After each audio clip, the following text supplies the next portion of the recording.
جبکہ پاکستان کے وزیر خارجہ شاہ محمود قریشی نے افغان طالبان اور اسی طرح سے کابل حکومت پر زور ڈالا ہے کہ وہ استنبول جو سمٹ ہو رہی ہے اس میں شرکت کریں تاکہ وہاں پر جو معاملات ہیں ان کو مذاکرات کے ذریعے سے حل کیا جائے۔ افغان طالبان سے پاکستان کے خفیہ رابطے بھی جاری ہیں تاکہ افغان طالبان کے ساتھ مذاکرات کر کے جو پرامن طریقے سے پروسیس ہے اس کو مکمل کیا جائے، اس کو کمپلیٹ کیا جائے۔ ناظرین کام آگے بڑھ لیتے ہیں جو آج کی چوتھی بڑی خبر ہے، یہ ناظرین کام چائنا اور بھارت کی لڑائی کے حوالے سے ہے۔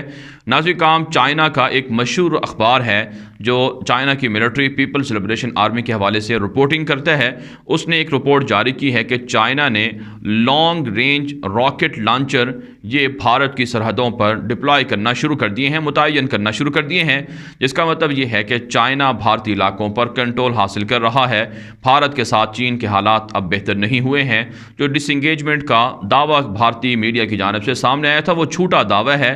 چائنا اب بھی بھارتی علاقوں میں موجود ہے، بھارتی علاقوں پر قبضہ کر رہا ہے، تبھی تو وہاں پر بڑے بڑے جو اسلحے ہیں یا بڑے بڑے ہتھیار ہیں یا جدید ایڈوانس ٹیکنالوجی ہے وہ انسٹال کی جا رہی ہے۔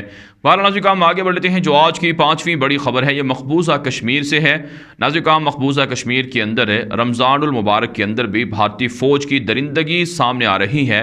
رات گئے بھارتی فوج کی جانب سے مقبوضہ کشمیر کا علاقہ شوپیاں ہے جہاں پر سرچ آپریشن کے نام پر، فیک انکاؤنٹر کے نام پر مزید 4 کشمیریوں کو شہید کر دیا گیا ہے۔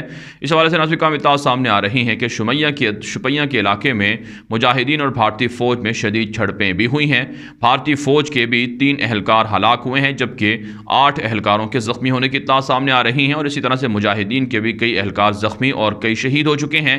لیکن ناظرین کام حقیقت یہ ہے کہ بھارتی فوج جو مظالم کر رہی ہے، ان مظالم پر پاکستان کو خاموش نہیں رہنا چاہیے، پاکستان کو بھارت کو تسلیم نہیں کرنا چاہیے، نہ ہی تعلقات بنانے چاہیے، بلکہ بھارت کے خلاف کشمیریوں کا ساتھ دینا چاہیے، اور کشمیریوں کی جو تحریک ہے، موومنٹ ہے غزوہ ہند کی، آزادی کی، جدوجہد کی، جہاد کی، اسے سراہنا چاہیے، اسے سپورٹ کرنا چاہیے، اور کشمیریوں کو بھی اس مہم کا حصہ بننا چاہیے۔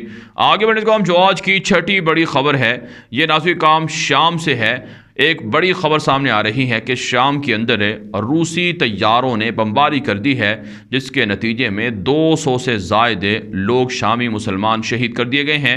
رات گئے ناظرین کام روس نے دعویٰ کیا ہے کہ جہاں پر یہ بمباری ہوئی ہے وہاں پر مسلح جنگجو تھے جو روس بشار کے خلاف حملہ آور تھے، ان کو مارا گیا ہے۔ لیکن ناظرین کام یہ وہ لوگ ہیں جو اپوزیشن کے لوگ ہیں، جو بشار کی حکومت کے خاتمے کے خلاف، روسی درندوں کے خلاف، ایرانی جنگجوؤں کے خلاف لڑائی کر رہے ہیں، انہیں شہید کر دیا گیا ہے۔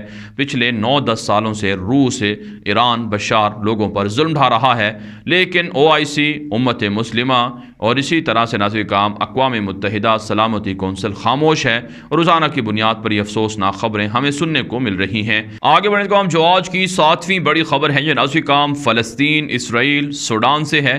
ناظرین کام تازہ خبریں سامنے آ رہی ہیں کہ اسرائیل اور سوڈان کے درمیان جب سے تعلقات بحال ہوئے ہیں، جب سے اسرائیل کو تسلیم کیا گیا ہے سوڈان کی جانب سے، جو قوانین بنائے گئے تھے سوڈان کے اندر انہیں تبدیل کرنے کا سلسلہ شروع ہے۔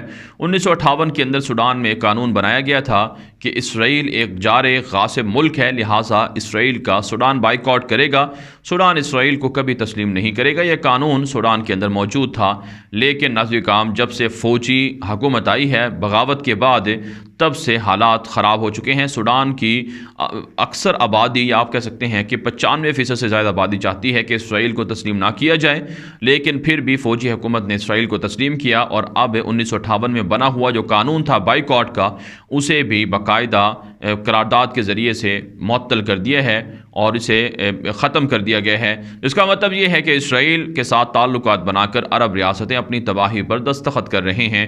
اس کے علاوہ ناظرین کرام ایک اور بڑی خبر سامنے آ رہی ہے کہ اسرائیل کی جانب سے اعلان کیا جا رہا ہے کہ سوئز کینال کی بلاکیج کے بعد، سوئز کینال کی بندش کے بعد، اب اسرائیل کو غور و فکر کرنا چاہیے کہ اسرائیل نہر سوئز کے متبادل کے طور پر جو خلیج عقبہ ہے اس کو اس طرح سے اس کو توڑے یا اس کے اندر سے نہر بنائے سوئز کنال کی طرح، تاکہ وہ بحر متوسط کے ساتھ مل جائے اور مصر پر ڈپینڈ نہ ہو۔ اس کا مطلب ناظرین کام یہ ہے کہ جو مصر کے ساتھ معاملہ پیش آیا تھا کہ ایک بڑے دیوہیکل کنٹینر پھنس گیا تھا نہر سوئز کے اندر گزشتہ ہفتے، اور اس سے کنٹینر کے پھنسنے کی وجہ سے کافی نقصان ہوا تھا، کہا جاتا ہے $4 ارب سے زائد کا نقصان ہوا ہے، عالمی تجارت رک گئی تھی۔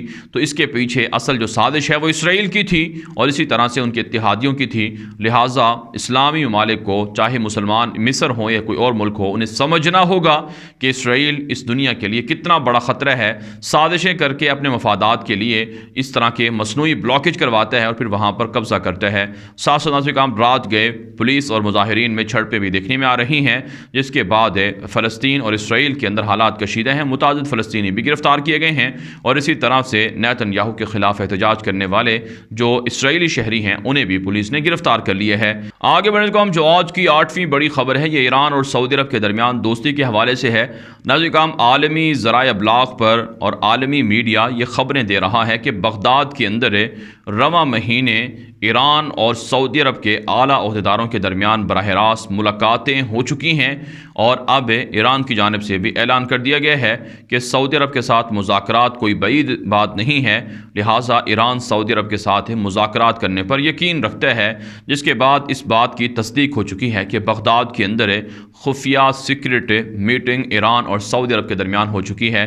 ناظرین کرام، اچھی بات ہے، باہمی اختلافات کو دور کر کے ایک ہونا چاہیے، لیکن سوال یہاں پر یہ بنتا ہے کہ جو گزشتہ 4-5 سالوں سے لڑائی تھی، اس لڑائی سے جو نقصان ہوئے ہے اس کا ازالہ کیسے ممکن ہے؟ ایران کی جانب سے حوثیوں کے ذریعے سے سعودی عرب پر حملے ہوئے، جس میں عام لوگ بھی مارے گئے اور سعودی عرب کا کافی نقصان بھی ہوا، اور اسی طرح سے ایران کے خلاف سعودی عرب نے بھی کافی کمپین چلائی، اور ایران کے خلاف پابندیاں لگانے کے لیے عالمی طاقتوں کے ساتھ مل کر سعودی عرب نے کافی پریشر ڈالے رکھا ایران کی حکومت پر۔ تو اس سے جو نقصان ہوا ہے، بالخصوص جو ایران کی عوام کا نقصان ہوا ہے، جو بھوک، افلاس اور اسی طرح سے بے روزگاری کی چکی میں پس رہے ہیں، ان کا ازالہ کیسے کیا جائے گا، اس پر غور و فکر کرنا چاہیے۔ سیاست اتنی بے رحم چیز ہے کہ یہاں پر دوست دشمن بن جاتا ہے اور دشمن دوست بن جاتا ہے۔ برسوں کی لڑائیاں، چاہے وہ قاتل ہی کیوں نہ ہوں، ان کے ساتھ بھی دوستی کا ہاتھ بنا لیا جاتا ہے۔ بالا ناظرین کرام، آگے بڑھ لیتے ہیں۔ جو آج کی 9ویں بڑی خبر ہے، یہ ناظرین کرام یورپی ملک البانیہ سے ہے۔ البانیہ کے دارالحکومت کے اندر مسلمانوں کی ایک مسجد پر چاقو سے ایک مسلح دہشت گرد نے حملہ کر دیا ہے، جس کی وجہ سے 5 نمازی شدید زخمی ہو چکے ہیں۔ کہا جاتا ہے حملہ آور کو گرفتار کر لیا گیا ہے، لیکن ناظرین کرام سوال یہ ہے کہ آخر یورپ کے اندر مسلمانوں پر یہ حملے کیوں ہو رہے ہیں؟ آخر اسلاموفوبیا کے واقعات کا سد باب کیوں نہیں ہو رہا ہے؟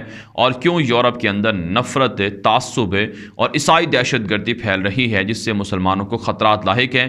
یورپ کے اندر بسنے والے کروڑوں مسلمانوں کی ذمہ داری ہے کہ وہ اپنے حفاظت کے لیے اور اپنی شناخت بچانے کے لیے وہ باہر نکلیں، احتجاج کریں، چاہے فرانس کے اندر ہو، جرمنی کے اندر ہو یا دیگر ملکوں میں۔ اگر وہ خاموش رہیں گے تو اسی طرح سے ان پر حملے ہوتے رہیں گے۔ بہرحال ناظرین کرام، آگے بڑھتے ہیں۔ جو آج کی 10ویں بڑی خبر ہے، یہ ناظرین کرام امریکہ، رشیا اور یوکرائن کے باہمی معاملات کے حوالے سے ہے۔ ناظرین کرام، آپ جانتے ہیں روس اور یوکرائن کے درمیان اس وقت شدید تناؤ ہے۔ یوکرائن کا دعویٰ ہے کہ روس ان کے خلاف علیحدگی پسندوں کو استعمال کر کے حملہ کروا رہا ہے، جبکہ ناظرین کرام یوکرائن نے نیٹو سے اور اسی طرح سے امریکہ سے بھی فوجی مدد طلب کر رکھی ہے، اور روس نے بھی اپنے فوجوں کو ہائی الرٹ کر رکھا ہے۔ اس وقت بحر اسود کے اندر حالات کشیدہ بتائے جا رہے ہیں۔ روس نے اپنے بحری جہاز بحر اسود کے اندر اتار رکھے ہیں، اور امریکہ، نیٹو، یورپ کے بحری جہازوں کو وہاں آمد و رفت سے روکا جا رہا ہے، جس پر واشنگٹن کی جانب سے ماسکو کو وارننگ دی گئی ہے کہ اگر بحر اسود کے اندر امریکہ کے یا پھر نیٹو یورپ کے بحری جہازوں کو تنگ کیا گیا تو روس کے خلاف شدید کارروائیاں بھی ہو سکتی ہیں۔